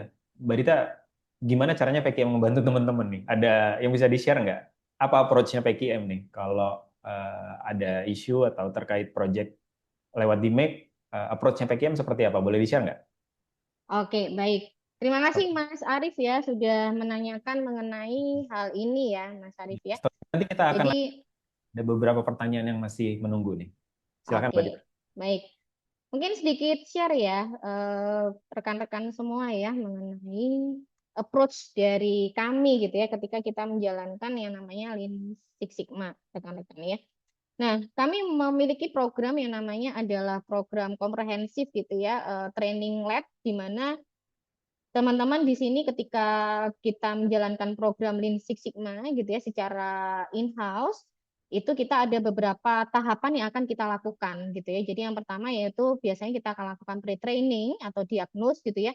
Di sini kita biasanya akan minta data-data nih gitu ya rekan-rekannya. Kalau kita bicara bisnis, organisasi, kira-kira permasalahan terbesarnya gitu ya berdasarkan data itu apa gitu. Nah, itu kita coba untuk diagnose terlebih dahulu dan biasanya gitu ya ketika teman-teman open gitu ya untuk melakukan training ataupun diagnose, kita akan bawa isu itu di dalam in-house training kami gitu. Jadi nanti ketika kita menjalankan pelatihan gitu ya teman-teman kita bisa langsung menggunakan real case yang ada di areanya teman-teman semua gitu ya.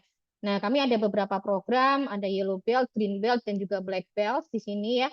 dengan masing-masing pembedanya adalah durasi waktunya gitu ya, dengan 2 hari, 5 hari, dan juga 8 hari. Nah, kami tidak berhenti sebenarnya ya di in-house training, karena menurut kami adalah in-house training ini lebih kepada knowledge ya, rekan-rekan ya.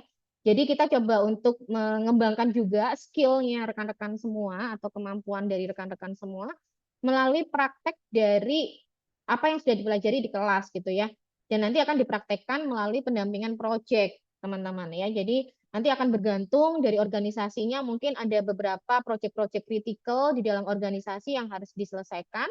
Nah, kita akan bantu di dalam proses coachingnya. Tadi misalkan Budian tadi yang menyampaikan, Mbak Dita ini datanya adalah data kebanyakan adalah data dari eksternal party gitu ya, yang di luar dari kontrol kita gitu ya, Mas Arief seperti pertanyaannya. Nah, nanti kita akan lihat kembali, Budian boleh nggak dibedah datanya gitu ya, proses detail apa aja sih di dalam proses tersebut.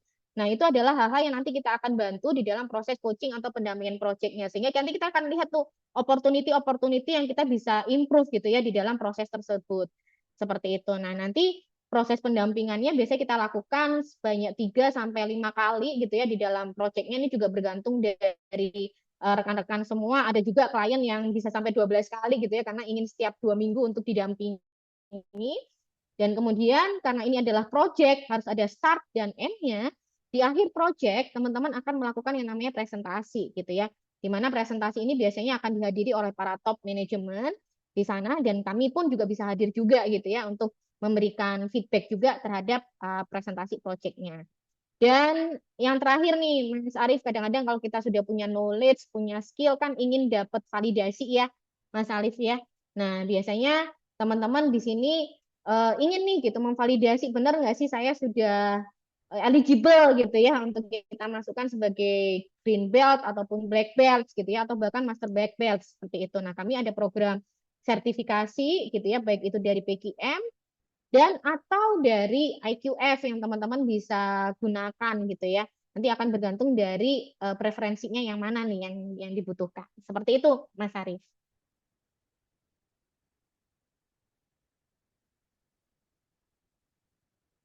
Oke ya. Oke, ada yang pertanyaan lagi mungkin Mas Arief atau bagaimana? Ya, next question dari Pak Dimas ya, PT Spill, Mbak. Kita lanjut.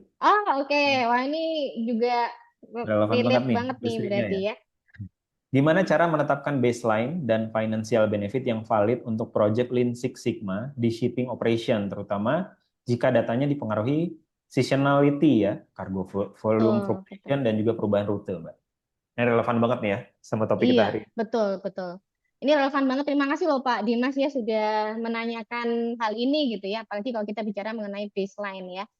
Nah, memang kalau kita bicara baseline akan cukup sulit kalau misalkan seasonality-nya ini adalah suatu hal yang katakanlah tahun 2025 mungkin sudah nggak relevan lagi gitu ya, Mas Arief ya, untuk kita jadikan Iya. baseline gitu ya. Atau ada aspek seasonality-nya gitu ya yang kita mungkin perlu untuk pertimbangkan gitu ya. Nah, salah satunya adalah tentunya kita bicara mengenai, kita lihat behavior datanya dulu gitu ya, Pak Dimas ya, bentukan datanya seperti apa sih? Apakah memang pola datanya menunjukkan ada seasonality dan seasonality itu apakah kalau kita lihat dari tahun ke tahun misalkan ya, katakanlah oh bulan Juli ini Mbak Dita pasti kenaikannya sekian gitu ya, atau mungkin ada penurunan sekian gitu. Nah, kita akan lihat dulu behavior datanya gitu ya untuk menetapkan baseline-nya, Pak Dimas gitu. Nah, dari behavior data tersebut baru kita akan menetapkan kita mau pakai baseline-nya baseline yang mana. Apakah kita pakai, nggak boleh kita pakai yang 1 tahun ke belakang gitu ya, karena kita melihat sampai saat ini sudah tidak relevan lagi untuk digunakan gitu ya, atau sebenarnya masih relevan untuk kita gunakan seperti itu gitu. Tapi tentunya teman-teman perlu punya yang namanya historical data dulu gitu ya Pak Dimas ya, untuk kita bisa menentukan di baseline atau di periode waktu mana nih yang kita bisa tepat gunakan sebagai baseline datanya. Dan mungkin juga kita bisa gunakan matrix ya, istilahnya kalau di Six Sigma itu ada kita menetapkan CTQ-nya gitu ya. CTQ-nya apakah cukup pakai CTQ tersebut gitu ya, atau mungkin ada turunan CTQ atau matrix matriks lain yang kita bisa ambil, jadi granularity-nya bisa lebih kecil gitu ya, yang kita bisa lihat lebih stabil gitu ya Pak Dimas ya, dan itu yang kita akan jadikan matriks ataupun baseline-nya seperti itu gitu. Seperti itu Mas Arif Oke. ya, sambil kita Semoga data menjawab ya. collection ya, tetap kita akan gunakan data collection selama waktu berjalan untuk kita pantau lagi seperti itu. Oh, sip, thank you Pak Dimas. Semoga menjawab ya. Next, lanjut ya Mbak ya. Kita masih ada 2 lagi penanya. Selanjutnya dari Ibu Komarotun Nurlaila dari NPCB Batam. Yap. Mbak Dita, untuk setiap tahapan di make dilakukan secara tim dari seluruh bagian atau dilakukan oleh bagian yang ingin melakukan perbaikan, misal bagian produksi, apakah hanya bagian produksi aja atau gimana gitu ya. Kami bergerak di bidang manufaktur komponen elektronik, terima kasih. Di Batam ya, banyak nih komponen elektronik di Batam perusahaannya. Iya, betul, betul. Baik, wah ini juga bagus nih ya. Ini ada lesson learn juga nih dari beberapa project yang kita bantu sebelumnya gitu ya, Mas Arif ya. Nah, pemilihan penting sangat penting ya. Pemilihan tim sangat penting ya, Bu Komarut Komrutun ya, Bu. Maaf ya Bu ya, Komarutun ya. Nah, itu sangat penting. Jadi siapa saja sih yang perlu terlibat di dalam proyek kita, itu biasanya kita akan identifikasi menggunakan alat bantu gitu ya. Misalkan Mbak Dita, masalah kita ini terkait dengan productivity misalkan. Productivity yang kita mau naikkan. Nah, biasanya kita akan lihat tuh bisa menggunakan sidewalk, bisa menggunakan cross function map gitu ya. Sehingga ketika kita bicara productivity, proses yang terlibat di dalam mendapatkan productivity itu prosesnya apa saja dan siapa yang terlibat gitu ya.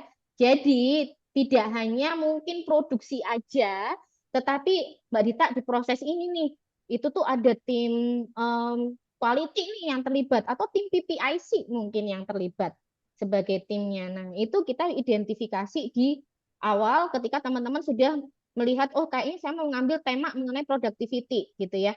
Nah, kita akan petakan tuh Bu ya, kita akan petakan sehingga nanti kita bisa tahu dari cross function map tersebut atau fungsi-fungsi yang terlibat di dalam proses tersebut, siapa sih yang harus kita libatkan di fungsi tersebut. Gitu. Jadi nanti bisa lebih tepat gitu timnya.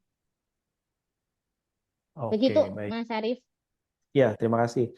Oke, teman-teman Sobat Improvement, sebelum kita jawab ke pertanyaan terakhir, saya harap teman-teman stay dulu ya di sini gitu, karena nanti yang mau dapat diskon, terus juga informasi atau dibantu oleh PKM Konsultan gimana caranya akan saya spill di belakang. Dan juga tadi ada beberapa yang nanya gitu ya, apakah materinya akan di-share? Yang akan di-share adalah untuk teman-teman yang stay sampai belakang ya, teman-teman gitu. Tapi untuk recordingnya nanti kita akan upload ke YouTube channel PKM Konsultan. Oke, last question dari Pak Miswar Rashid. Apakah ada study case terkait volatility of demand yang berdampak pada miss pengaturan jadwal kirim? Dan apakah ada satu sistem data digitalisasi untuk hal ini? Silakan Mbak Dita. Oke ya. Oke, menarik nih pertanyaannya Pak Miswar ya. Apakah terkait dengan study case, terkait dengan volatility demand. Nah,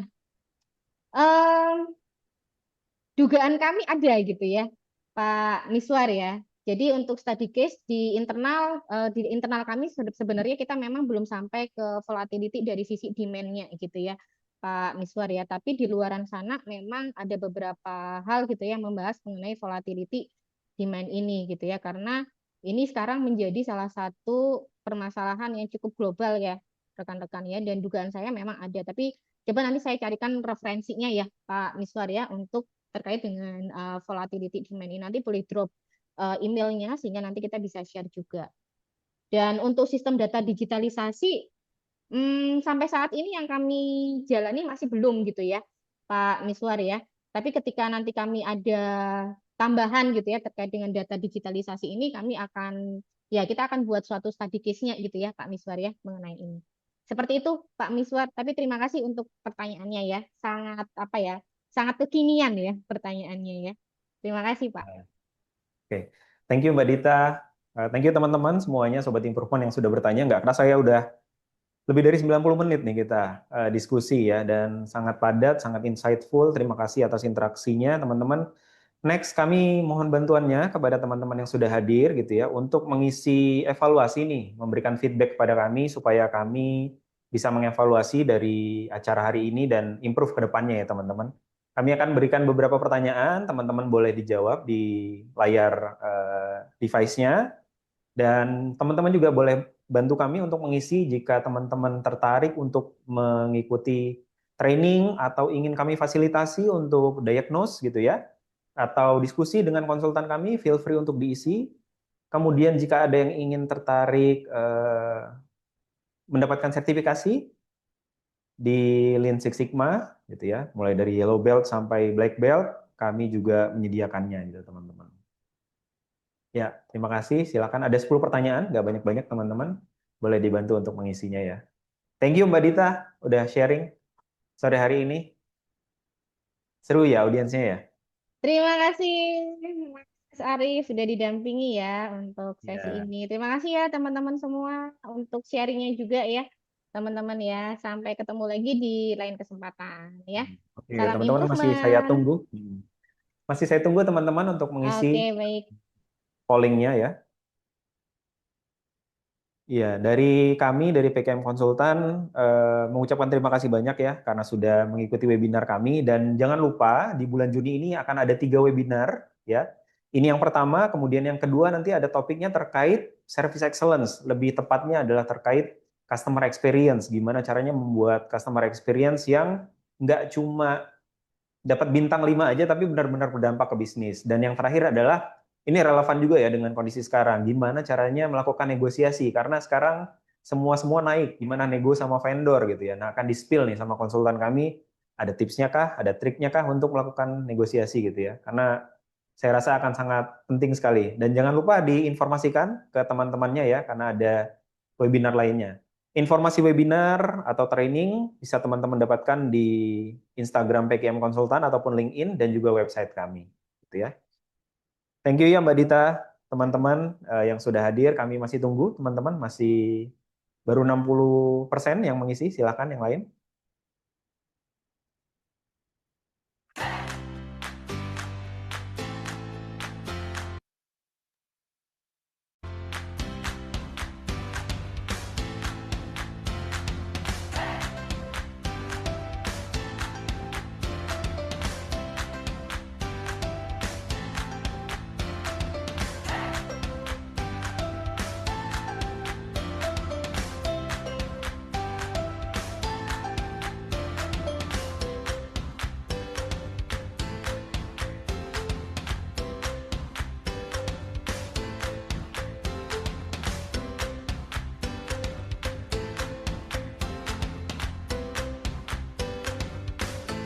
Oke.